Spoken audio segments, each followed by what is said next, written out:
a quick video on the bridge of incidents. For me,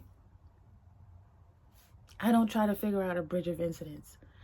To me, the bridge of incidents is something that you notice in hindsight. I mean, when you're going through a situation, of course, you could be like, oh, this is a bridge of incidents, if that soothes you. But like, for me, it doesn't make sense for me to try to figure it out. Because if I was going to try to figure out, I would have been had the thing. I would have figured it out already. Like, I feel like that's not my job. I feel like it's a slippery slope of trying to pinpoint what the bridge of incidents is. On Reddit, one of my first popular posts in the Neville Goddard sub was, the law is so good it causes its own doubt, right? And I still believe that, because things work so meticulously that you can't pinpoint when one thing is going to work. Like, I mean, you can kind of like, I don't know how to say this. You can kind of will it, like I said, by feeling good, by just being like, oh, this is gonna work, this is gonna work. You can kind of like decide that. But if you're just going through life lollygagging and not taking things too serious, not really trying to pay attention to everything that's going on and micromanage everything, if you just, hey, going with the flow, you might not even notice how things are maneuvering in your favor. You're not really paying attention. You more so just experiencing. I kind of would love to get like that. I'm not there yet, but I would love it. But if you're in that mode, because I have been, even though that's not like my natural state to just go with the flow, I have had instances where things just kind of, it was like, oh, okay, that's how that worked. Okay, cool. But you're not paying attention to every little thing, like trying to micromanage the experience that you're having. And because you're not doing that, things are allowed. You're allowing things to fall together so well. And that can cause you to doubt it. Because I think someone in the comments was like, it's like when a machine is working so efficiently and so quietly, you keep double checking to make sure that it's actually doing what it's supposed to do. And that's exactly it, because the law is working so efficiently. There's no cracks. There's no like, aha, I see that this is working. Like, you might think, oh, this is a bridge of incidents to this. And then it comes a completely different way. And because you can't, there's no aha moment, really, you might doubt it. It seems like it doesn't make sense, but it makes sense when somebody's doing something so good. It's like those situations where you're so good at your job and you get things done so well that your boss doesn't believe that you're the only one doing it. And then he'll realize that you're the only one doing it when you quit your job, or if you get fired or you leave for whatever reason. And they're like, oh shoot, she really was doing her job. She really was doing what she was supposed to be doing. She really was that good. It's like that.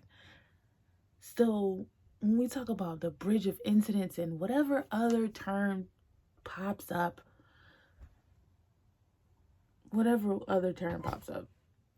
in the manifesting or law of assumption, Neville Goddard community, or whatever, it doesn't matter.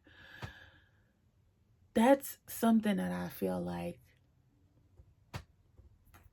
we look at in hindsight,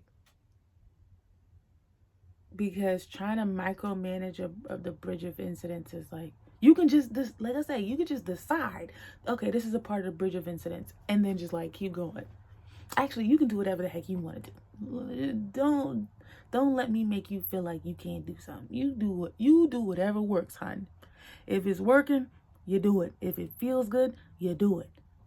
For me, I feel like that's something that's like, oh look, that was a bridge of incidents.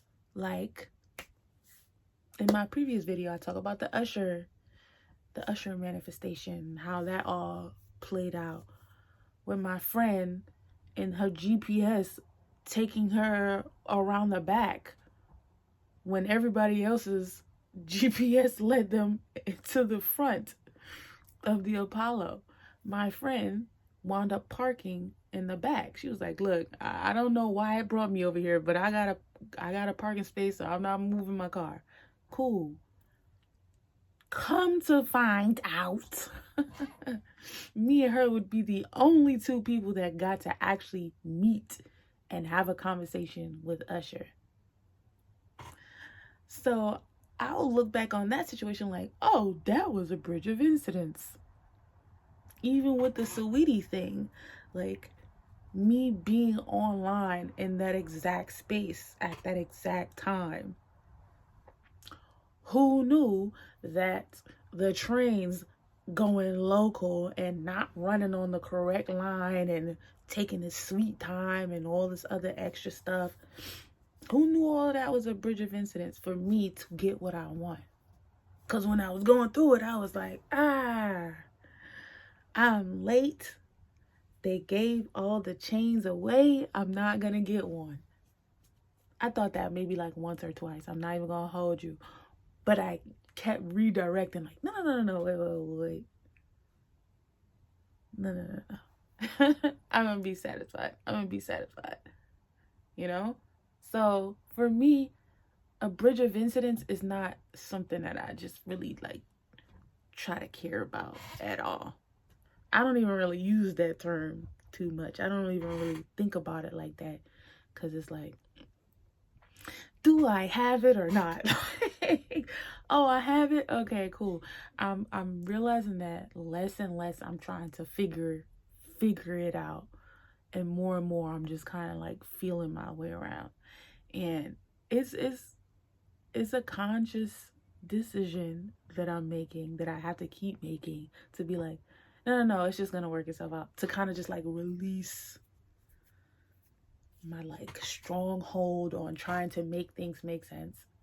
So if you know that that's something that you do, you're kind of like that,